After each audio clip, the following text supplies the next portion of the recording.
ভালোই হয়েছে তুমি আমারে ভুলে গেছো, কারণ প্রতিদিনই মরার থেকে একবারে মরাই ভালো।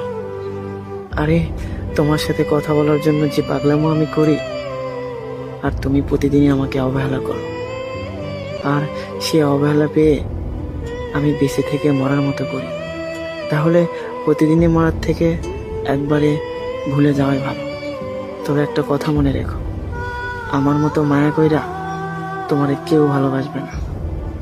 এই দুনিয়ার মানুষ অনেক স্বার্থপর, প্রয়োজন ফুরালে ছুঁড়ে ফেলে দিতেও দ্বিধা করে না, যেমনটা তুমি করেছো।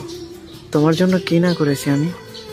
সব সময় চাইছিলাম তোমাকে আগলে রাখতে, হাজারো অবহেলা সহ্য করে তোমাকে ভালোবেসেছিলাম। তার বিনিময়ে তুমি শুধু অবহেলাই করেছো।